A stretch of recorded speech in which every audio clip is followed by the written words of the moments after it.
ایک صحابی کی بیگم نے پیغام بھیجا، یا رسول اللہ میرا خامل مر رہا ہے، کلمہ نہیں پڑھ رہا۔ صحابی ہو کے کلمہ نہیں پڑھ رہا، کمال، صحابی۔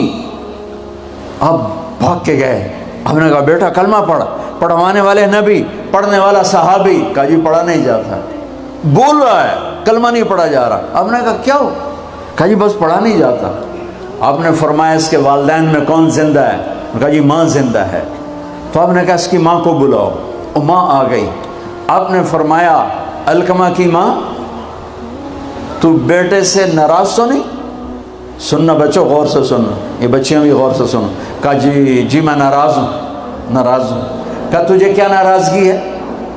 ہائے، کہ یا رسول اللہ مجھے اس کے دین کا کوئی گلہ نہیں ہے، بہت نیک بچہ ہے، راتوں کو اٹھ کے تہجد پڑھتا ہے، نفلوں میں کھڑے ہو کے قرآن پڑھتا ہے، دن میں روزے رکھتا ہے، لیکن بس مجھ سے جب بولتا ہے تو بدتمیز ہو کے بولتا ہے، میرا دل چیر کے رکھ دیتا ہے جب مجھ سے بات کرتا ہے، بس مجھے اس کا دکھ درد ہے۔ آج تو ماؤں کی پٹائیاں کرتی ہے اولاد، وہاں صرف زبان کی تیزی، زبان کا لہجہ روکھا، کہ یا رسول اللہ بہت بدتمیز ہو کے بولتا ہے۔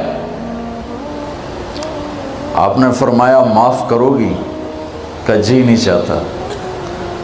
آپ نے فرمایا میں آگ لگاؤں تو سفارش کرو گی؟ کہا جی آگ میں تو نہیں دیکھ سکتی، سفارش کروں گی۔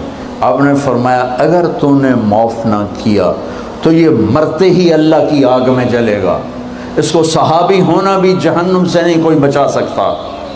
حالانکہ قرآن کہتا کُلًّا وعد اللہ الحسنى، اے میرے نبی میرا وعدہ ہے تیرے تمام صحابہ جنتی ہیں، لیکن میرے نبی نے کہا سن لے، تو نے معاف نہ کیا تو یہ سیدھا اللہ کی آگ میں جائے گا۔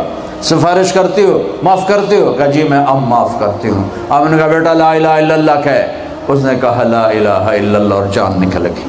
آپ نے اس کا جنازہ پڑھایا، اس کے دفن میں شریک ہوئے، اور پھر اعلان کیا اس کی قبر پہ کھڑے ہو کر جس نے ماں باپ کو دکھ دیا اس پہ اللہ کی لعنت، اس پہ فرشتوں کی لعنت، اس پہ زمین آسمان کی لعنت، ان کی نہ نماز قبول ہے، نہ روزہ قبول ہے، نہ صدقہ قبول ہے۔ یہ ناکام انسان کی شکل ہے۔ بچوں یہ ہونے والا ہے، اللہ کی قسم کچھ تیاری کر کے مرنا ہے۔ اللہ آپ کو بڑے عہدے دے، بڑی ڈگریاں دے، بڑے کاروبار دے، ہماری تو خوشی ہوگی، ہماری نسل پروان چڑھے، عزتوں کی بلندیاں چوٹیاں طے کرے، پر جب تک اچھے انسان نہیں بنو گے نہ دنیا تمہاری ہے نہ آخرت تمہاری ہے۔ اور اچھے انسان کا معیار ہے میرے نبی پاک صلی اللہ علیہ وسلم کی مبارک پاکیزہ زندگی۔ اس کے بغیر کوئی انسان نہیں ہے جس کے اندر غلامی مصطفیٰ نہیں، غلامی محمد نہیں، عشق محمد نہیں، عشق رسول نہیں، جس کے اندر میرے نبی کا اتباع نہیں، وہ انسان کہلانے کے قابل نہیں ہے۔ اب ایک آدمی یوں ہو گیا، اس کی نیکیاں ایسے ہو گئیں تو اللہ کا اعلان ہوگا کامیاب ہو گیا، کامیاب ہو گیا، اسے جنت کے جوڑے پہناؤ، اسے جنت کا تاج پہناؤ۔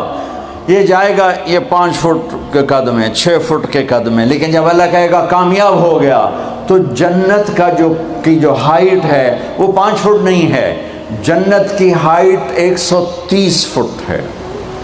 اللہ نے ہمیں جو بنایا، ہمارے باپ آدم کو جو بنایا اور ہماری اماں حوا کو جو بنایا، 130 فٹ۔ آپ سب بچے شاید جانتے ہوں گے یوسف علیہ السلام کو، یہ بچیاں بھی جانتی ہوں گی، یوسف علیہ السلام کو اللہ نے سب سے حسین بنایا، سب سے خوبصورت یوسف علیہ السلام۔ یہ بات بہت کم لوگوں کو معلوم ہوگی، سب سے حسین عورت حضرت حوا تھی، ہماری دادی حوا، سب سے حسین عورت، سب سے حسین عورت، ایسی حسین آج تک نہ ہوئی نہ ہوگی۔ دونوں کا قد 130 فٹ تھا۔ یہ ٹائم کے ساتھ ہم گھس کے نا یہ چھوٹے ہو گئے۔ ہمارے پنجاب میں قوم مراسی بڑے نازک ہوتے ہیں۔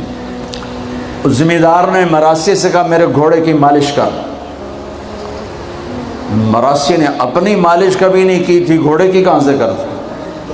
وہ خیر بیچارہ شروع ہو گیا، ذمہ دار گھر گیا، مراسی سو گیا، چور گھوڑا لے گئے۔